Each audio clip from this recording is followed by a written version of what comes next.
영국의 고아들의 아버지로 알려진 조지 뮬러는 수많은 고아들을 길러내기 위해서 하나님 앞에 기도함으로 5만 번 이상의 응답을 받았습니다. 누군가 이 조지 뮬러에게 하나님이 반드시 기도에 응답해 주실 수 있는 그 믿음의 근거가 무엇인지를 물어보았습니다.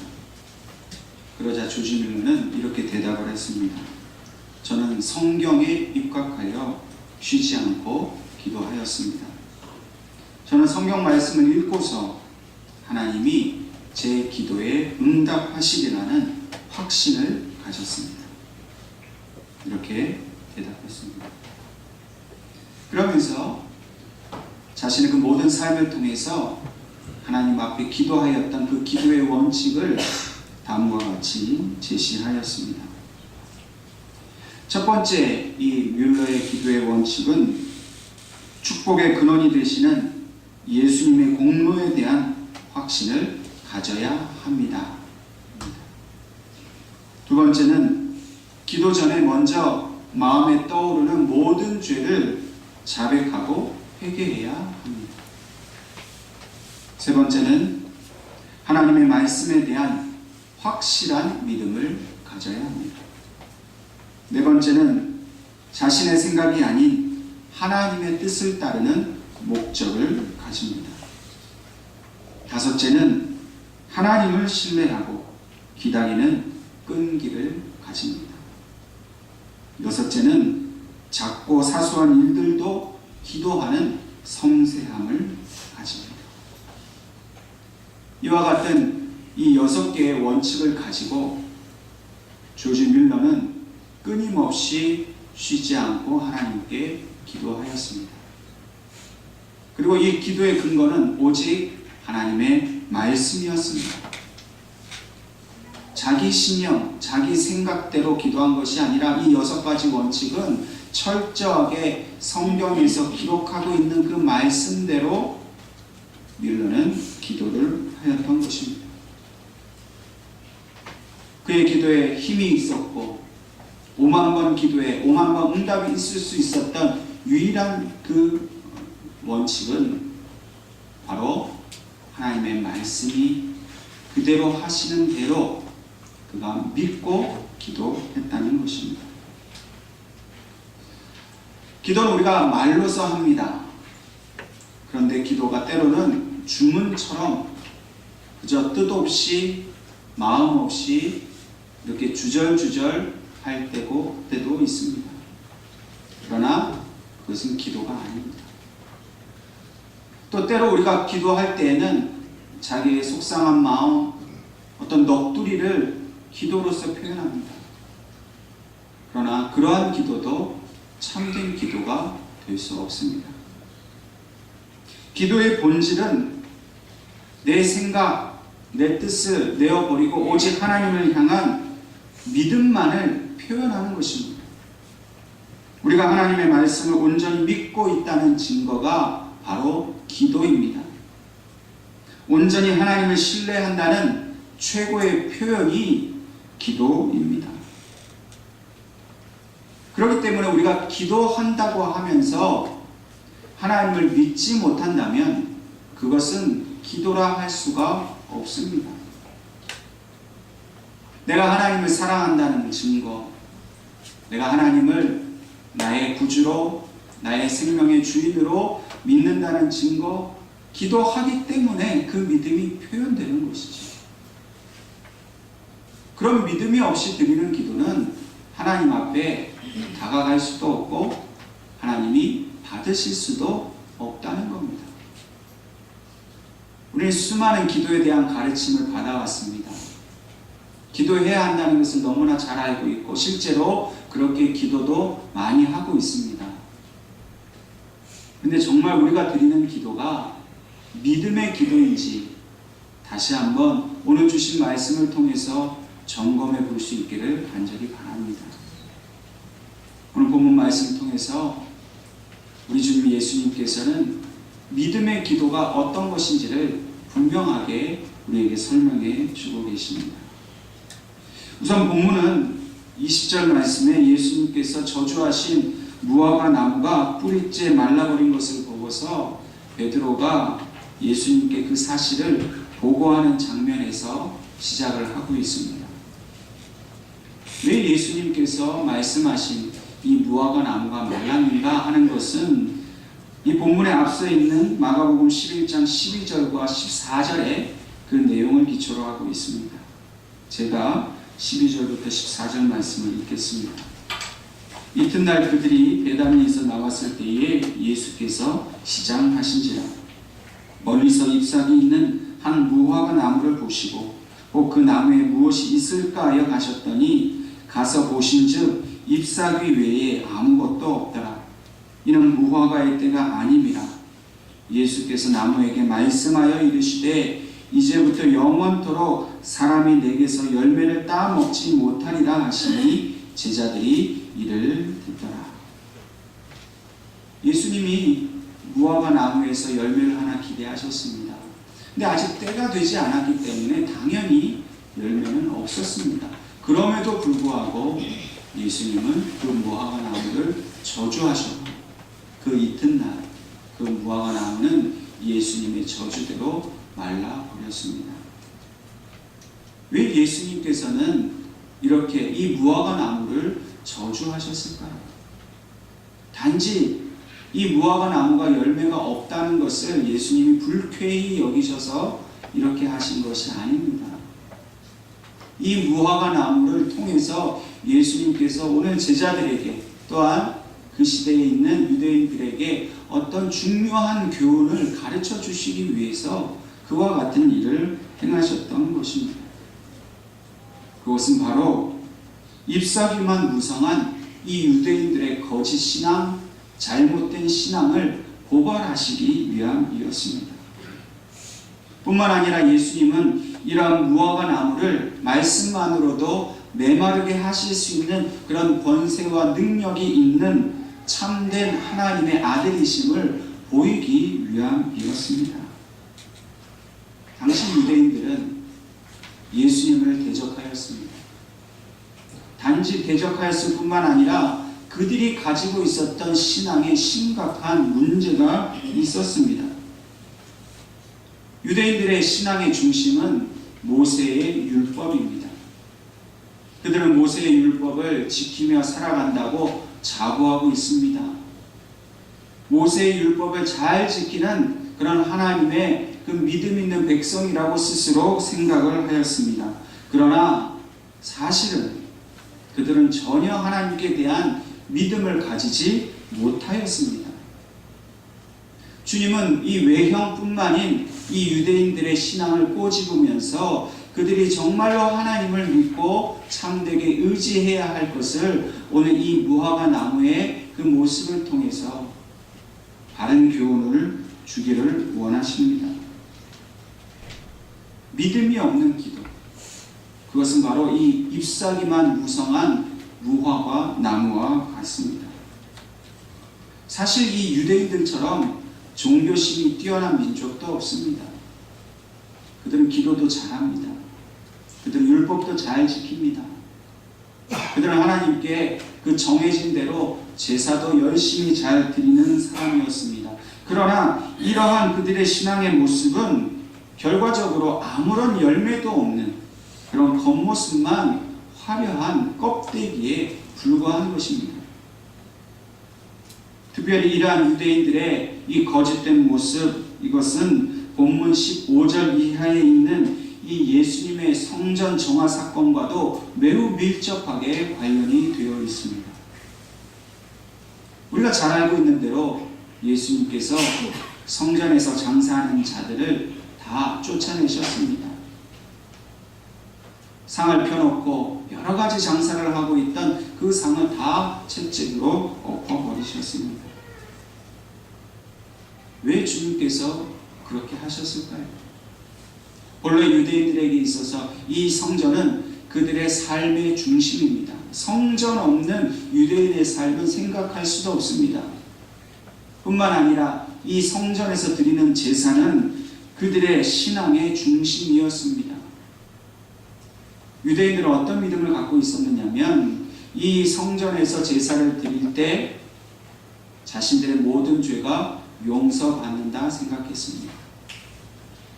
또한 하나님께서 이 성전 제사를 통해서 자신들에게 모든 복을 주신다라고 믿었습니다. 모세의 율법이 그렇게 가르쳤기 때문입니다. 그러나 이제 더 이상 그들은 그러한 그 본래 주신 믿음대로 하나님의 복을 누릴 수가 없습니다. 왜냐하면 이미 그 성전은 부패한 제사장들과 또 시장터로 보내버린 그 성전의 모습 속에서 하나님을 향한 그 진실한 믿음은 하나도 찾아볼 수 없기 때문입니다. 진짜 믿음을 가지고 그 성전에 나와서 제사 드리는 사람은 하나도 없고, 그 성전에 나와서 제사 드리는 사람이나 그 성전에서 제사를 섬기는 제사장들이나 모두가 다 자신의 육신의 이익만을 위해서 그곳에 모여 있다는 것입니다. 하나님을 사랑하기 때문에, 정말 하나님을 자기의 삶의 주인으로 인정하기 때문에 믿음으로 하나님을 향한 마음으로 나오는 것이 아니라 모두가 다 어떻게 하면 내가 이 땅 위에서 잘 먹고 잘 살 수 있는가, 이것만을 생각했습니다. 특별히 제사장들은 어떻게 했습니까? 그 성전 앞에 장사를 하게끔 조장해 놓고 그 뒤에서 모두 뒷돈을 챙겼습니다. 하나님 앞에 거룩한 제사를 드려야 하는 제사장이 돈을 받고 하나님의 제사를 더럽힌 겁니다. 하나님의 영광과 그 이름을 더럽힌 것입니다. 예수님이 분노하셨던 것은 단지 왜 이 교회에서 장사를 하느냐가 아닙니다. 이들의 영적 타락을 하나님 주님이 심각하게 생각하신 겁니다. 하나님의 이름을 모욕하고 욕되게 하는 일이기 때문에 그곳에서 우리 주님이 분노하셨던 겁니다. 우리 예수님은 원래 화를 안 내시는 분입니다. 어떤 일이 있어도 화를 내시지 않고 오히려 용서하셨습니다. 그러나 딱 한 번 이 순간만큼은 화를 내실 수밖에 없습니다. 유대인들의 위선적인 믿음, 그 대제사장들의 그 부패와 타락 앞에서 하나님의 이름이 처참하게 무너지는 그 거짓된 신앙들을 도무지 예수님 보실 수 없었기 때문에 거룩한 분노로서 그 성전에서 채찍을 드실 수밖에 없었던 것입니다. 오늘 우리 주님께서는 혹시 오늘 우리의 모습이 이러한 유대인들과 같지 않은지 우리에게 물어보고 계십니다. 이러한 제사장들처럼 탐욕에 물들어서 하나님의 영광을 돈으로 바꾸고 있지 않은지 우리에게 물어보고 계십니다. 잎사귀만 무성한 무화과 나무와 같지 않은지 오늘 우리는 우리의 믿음을 다시 한번 되돌아보아야 합니다. 겉으로는 잎사귀가 무성하여서 보기에는 좋은데 그 안에는 아무런 열매가 없는 그런 껍데기 신앙을 가지고 있지 않은지 생각해 보아야 합니다. 우리가 예배라는 형식에만 빠져서 그저 단지 예배만 드리면 된다, 그저 기도하기만 하면 된다, 그저 헌금하고 봉사하기만 하면 된다, 남에게 보이는 것 그것만 중요하게 생각하고 정말 하나님 앞에 드려야 하는 그 믿음은 드리지 못하고 있지 않은가, 우리가 이 시간 되돌아보아야 하는 것입니다. 그럼 정말 하나님을 믿으십니까? 오늘 우리 주님께서도 이 무화과의 이야기를 하시면서 하나님을 믿으라 말씀하셨습니다. 하나님을 믿는다는 것은 무엇을 말합니까? 그것은 하나님만을 사랑하는 것을 말합니다. 유대인들은 하나님을 사랑한다고 하지만 실제로 사랑하지 않았습니다. 돈을 더 많이 사랑했습니다. 성직자들이 돈을 더 많이 사랑했기 때문에 하나님을 버렸습니다. 일반 백성들이 자기가 이 땅에서 잘 될 것만을 사랑했기 때문에 거짓된 제사를 드렸습니다. 오늘 우리가 하나님을 사랑한다고 하면 우리는 얼마나 진실되게 하나님 앞에 참된 믿음의 삶을 살아가고 있습니까? 그저 돈 잘 벌고 육신의 삶이 평안하면 하나님의 은혜도 잊어버리고 예배 드리는 것도 잊어버리고 그저 시간 나는 대로 내 육신을 위한 즐거움을 찾아 그저 이곳저곳으로 떠나지는 않았습니까? 겉모습은 화려한데 신앙이 있는 것처럼 보입니다. 막상 그 안에 들어가 보면 아무런 열매도 없는 그런 부끄러운 신앙을 가지고 있지는 않습니까? 우리가 정말로 하나님을 사랑한다면 하나님을 사랑하기 때문에 하나님이 주신 그 모든 말씀을 그대로 받아들여야 합니다. 그리고 그 말씀을 하루하루 묵상하고 그 말씀대로 사는 것을 당연하게 여기고 기쁘게 살 수 있어야 합니다. 하나님의 말씀을 따라 사는 것이 우리에게 고역이고 고통이 되어서는 안 됩니다. 어떤 분들은 말씀대로 사는 게 너무 힘들어서 교회 못 나오겠다고 하시는 분도 계십니다. 그건 믿음이 아닙니다. 하나님을 믿고 사랑하니까 그 말씀으로 사는 것이 기쁨이 되는 것입니다. 그 하나님을 사랑하기 때문에 그 말씀을 잊어버리지 않습니다. 사랑하는 사람은 그 상대방의 얼굴 표정, 몸짓, 그 호흡 모든 걸 다 기억하고 싶습니다. 우리가 하나님을 사랑하기 때문에 하나님의 모든 말씀이 우리 속에 새겨지기를 우리는 간절히 바라게 되는 것입니다. 하나님을 사랑한다 하면서 믿는다 하면서 그 속에 하나님의 말씀이 하나도 없고 오직 세상에 염려, 근심만 있고 탐욕과 정욕만 있다면 그것은 결코 하나님을 사랑한다 말할 수 없습니다. 왜 우리 속에 여전히 두려움과 염려가 있습니까? 하나님은 결코 두려워하지 말라 분명히 말씀하셨는데, 염려하지 말라 분명히 말씀하셨는데도 우리는 그 말씀대로 살지 않고 그저 내 생각과 판단대로 두려워하고 염려하며 살아갑니다. 결코 믿음의 열매를 맺을 수가 없습니다. 우리의 판단과 생각, 우리의 두려움과 염려보다 하나님의 말씀이 더 우선해야 합니다. 그것이 더욱더 우리 심령 속에 충만해야 합니다. 그래야 열매를 맺습니다. 저와 여러분에게 어떤 믿음의 열매가 있습니까? 오랫동안 신앙생활을 해왔다면 그 신앙생활의 열매는 무엇입니까? 당신의 그 믿음의 증거를 보여달라 할 때 우리가 보여줄 수 있는 것은 무엇입니까? 아무것도 없다면 우리는 주님께 책망받을 뿐입니다. 우리가 믿었기 때문에, 그리고 그 믿음이 우리 속에서 자라고 또 자라서 열매를 맺을 때 그 열매는 우리의 기도의 생활로, 우리의 인격으로, 또 전도하고자 하는 마음, 영혼을 구하고자 하는 마음으로, 선교를 하고자 하는 마음으로, 하나님의 교회를 잘 섬기고 싶어하는 마음으로 그것이 분명히 보여져야 합니다. 그리고 다른 사람 어떤 열매가 있나 살펴볼 필요 없습니다. 내 자신에게 어떤 믿음의 열매가 있는가. 오늘 이 말씀을 통해서 우리가 깊이 한번 생각해 볼 수 있기를 바랍니다. 오늘 주님께서는 열매 없는 이 이스라엘 백성들을 책망하실 뿐만 아니라 또한 믿는 자가 그 기도를 통해서 분명히 그 열매를 거두게 될 것을 또한 말씀해 주고 계십니다. 특별히 아주 흥미로운 비유를 통해서 이 기도의 열매 맺음을 주님이 설명해 주고 있습니다. 23절 말씀에 내가 진실로 너에게 이르노니 누구든지 이 산다로 들리어 바다에 던져지라 하며 그 말하는 것이 이루어질 줄 믿고 마음에 의심하지 아니하면 그대로 되리라 말씀하십니다.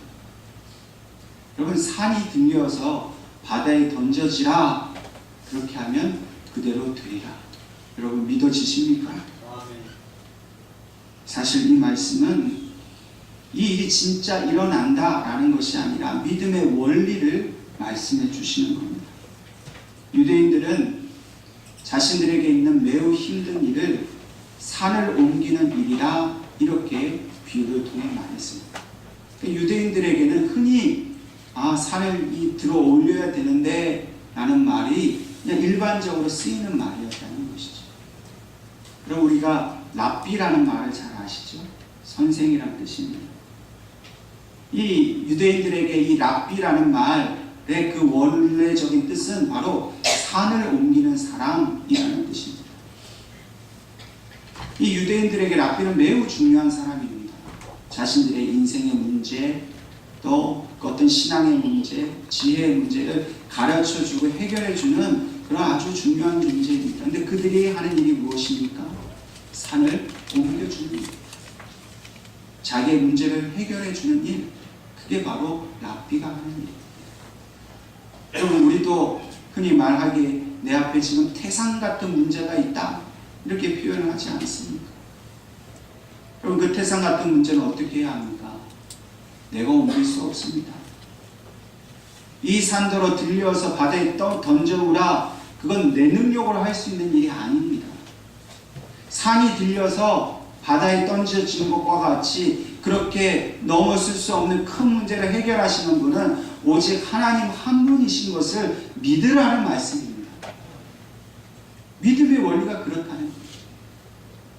하나님이 하시면 그 산이라도 들려서 바다에 던져진다는 겁니다. 산을 옮기고 바다에 던지는 진정한 행동의 주체는 내가 아닙니다. 우리는 흔히 자꾸 내가 무엇을 하려고 합니다.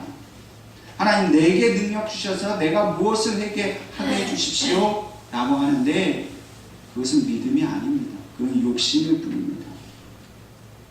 물론 우리가 그렇게 표현할 수 있겠지만 실질적으로는 우리는 하나님께서 하실 것을 믿고 맡겨야 하는 것입니다. 그럼 어떻게 사람이 산을 들어서 바다에 던지겠습니까? 그건 못하는 일입니다. 저와 여러분 앞에 놓여져 있는 우리의 문제는 우리가 할 수 없는 일입니다. 근데 자꾸만 그걸 내가 하려고 하니까 힘듭니다. 기도가 어려운 겁니다. 믿음의 기도는 그 일을 하나님께서 하시도록 그것을 온전히 맡겨드리고 우리는 그 모든 문제에 대해서 손을 떼는 겁니다. 그리고 우리는 그저 믿는 것입니다. 우리가 그렇게 살아오는 동안 기도를 하였지만 이 기도의 열매를 맺지 못하고 응답받지 못한 이유가 무엇입니까? 그것은 바로 온전히 믿지 않아서입니다. 우리 주님께서도 의심하지 말라 그랬습니다. 의심하지 않고. 굉장히 중요한 이 믿음의 기도의 전제입니다. 우리가 말로는 믿습니다, 믿습니다 하지만은 그 말뿐이고 실제 우리 마음속에는 믿어지지 않는 경우가 더 많이 있습니다. 이 의심이라는 말의 본래 뜻은 혼돈된 결정이라는 뜻입니다. 어떤 결정을 내리는데 이게 바르게 결정을 못 내는 거예요. 맨날 마음이 믿었다가 안 믿었다가 어쩔 때는 내 생각대로 되는 것 같다가 어쩔 때는 아닌 것 같다가 날마다 마음속에서 갈등이 일어나는 거예요. 입술로는 믿는다고 계속 얘기하는데 부르짖어 기도하고 밤을 새워 기도하는데도 뭔가 기도했는데 마음이 시원치가 않은 거예요. 확신이 없는 거죠. 그게 바로 의심하는 겁니다. 우리의 문제는 바로 의심하는 데 있습니다. 물론 우리가 의도적으로 의심하지는 않습니다. 의심하지 말아야지라고 생각합니다. 아마 지금 이 순간에도 이 말씀을 듣는 여러분들의 마음속에는 그래, 의심하지 말고 믿고 기도해야지 분명히 마음으로 다짐하셨을 겁니다. 그런데도 우리는 모르는 사이에 우리의 심령 깊숙한 곳에 이 의심의 습관들이 그렇게 쌓여 있습니다. 쉽게 이 의심에서 벗어나기가 쉽지가 않습니다. 기도하더라도 진짜 될까? 라는 그게 무의식 속에서라도 그런 마음이 계속 든다는 것입니다. 왜 그렇습니까? 내 생각대로 판단해 보니까 안 될 것 같거든요. 진짜 이게 될까? 이게 내 힘으로 안 되는데. 이게 더욱더 우리의 마음을 지배하고 있다는 것. 성경은 분명히 믿으라 얘기했는데 믿으면 된다 말하는데 하나님은 전능하시고 무소불위하시고 모든 것을 하실 수 있다고 하는데도 자꾸만 내 마음속에는 안 될 텐데 안 되면 어떡하지? 라는 이 의심과 불안과 이 염려의 마음이 없어지지가 않는 것입니다. 왜 그러냐면 그게 너무나 오랫동안 우리의 본성을 지배하고 있기 때문입니다. 특별히 마귀가요, 우리가 믿음으로 기도하려고 하면 자꾸만 회방을 합니다. 야, 그렇게 기도해서 되겠냐? 많이 더 기도해야지. 여러분, 믿음의 기도를 하라는 것은 많이 기도하라는 뜻이 아닙니다. 믿음의 시간, 이 기도의 시간과 분량, 이것은 믿음의 기도와 상관이 없습니다. 그런데도 마귀는 자꾸만 우리 마음속에 여러 가지 의심을 줍니다. 뭔가 좀 신령하고 더 거룩한 장소에 가서 기도해야 되지 않을까? 마음속에 그 혼돈스럽고 혼란스러운 마음을 계속해서 불러일으니까 진짜 믿음으로 하나님 앞에 맡기는 기도를 하기보다는 그냥 시간만 지나가게 만드는 것이죠. 그러기에 믿음의 기도는 훈련이 필요합니다. 내 마음속에 있는 염려, 의심이 떠나가도록, 그 대신 하나님의 말씀이 내 안에서 역사하시도록 자꾸만 비워내고 자꾸만 하나님의 말씀으로 채우는 그런 훈련이 필요합니다. 오늘 조지 뮬러의 기도의 법칙의 가장 중요한 핵심은 무엇입니까? 그는 성경 말씀을 믿고 그대로 붙들고 의심치 않고 기도했습니다. 그랬더니 말씀대로 역사가 일어났습니다. 우리 마음속에 계속 말씀을 심어야 합니다. 말씀을 그냥 읽는 것으로는 굉장히 부족합니다. 말씀은 읽고 배우고 익혀야 합니다. 내 몸에 익어야 됩니다. 내 영에 익어야 됩니다. 이 말씀이 읽는다는 건 뭐냐면 내 생각과 말에 하나님의 말씀이 지배적으로 묻어나오는 걸 말합니다. 어떤 분들은 믿는다고 하면서도 늘 세상 사람들이 말하는 것처럼 똑같이 얘기해요. 그건 다 성경에 있는 얘기고 그거 안 돼. 그건 믿음의 말이 아니죠.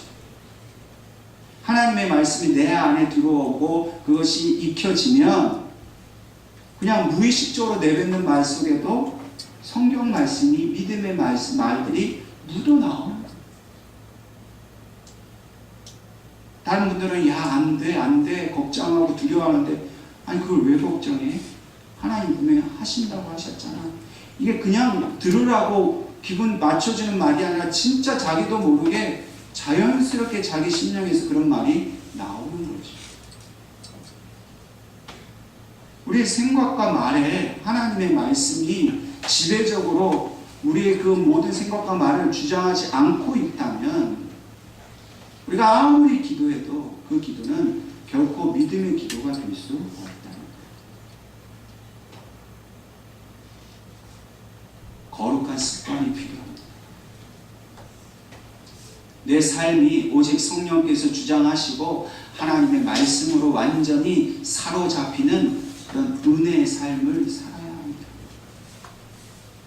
그러므로 24절 말씀에 무엇이든지 기도하고 구하는 것은 받은 줄로 믿으라 하신 이 말씀을 우리는 마음에 깊이 새겨야 합니다. 왜 이 말씀이 중요하냐?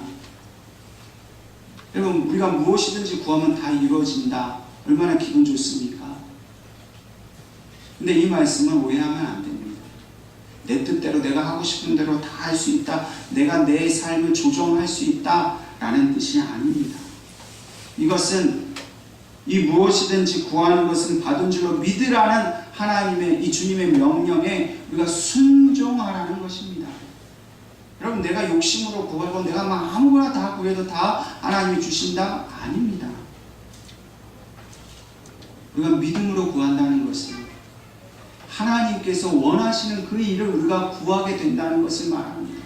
내가 원하는 게 아니라 하나님이 원하시는 일을 우리가 믿음으로 구하면 반드시 이루어지게 되어 있다는 겁니다.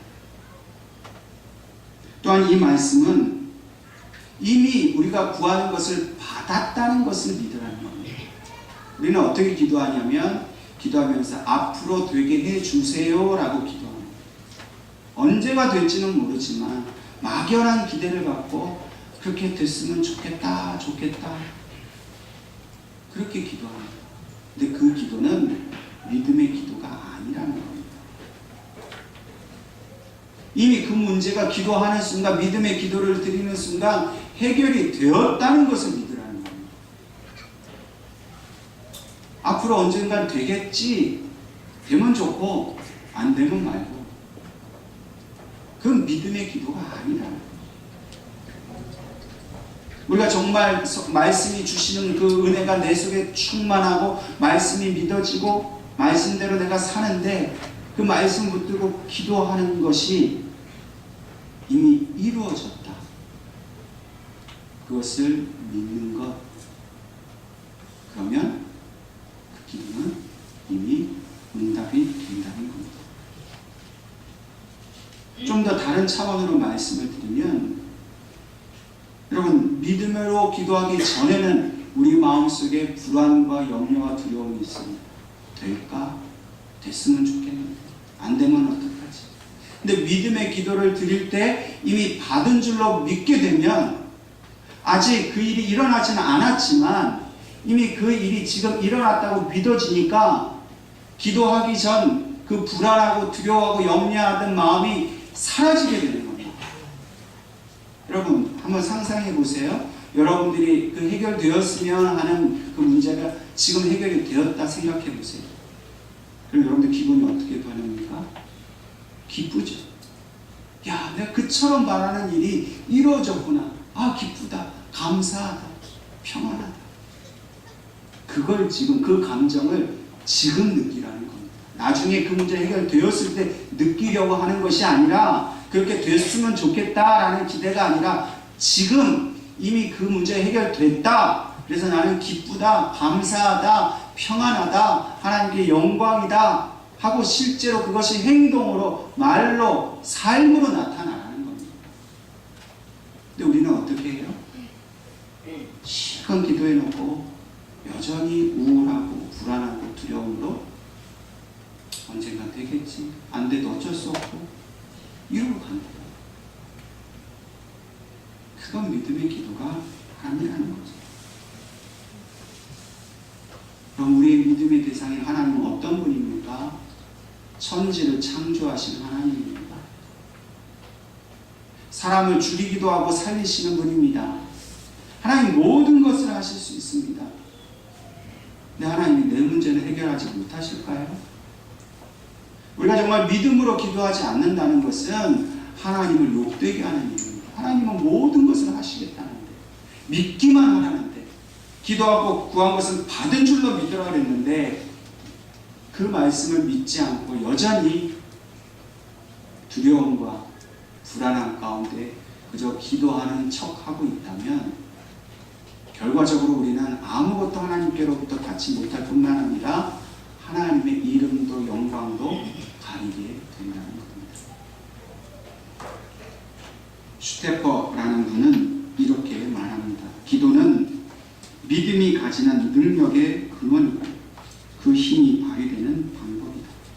즉 하나님의 전능하심만이 기도의 유일한 보장이고 하나님의 주권만이 기도의 유일한 제한인 것이다.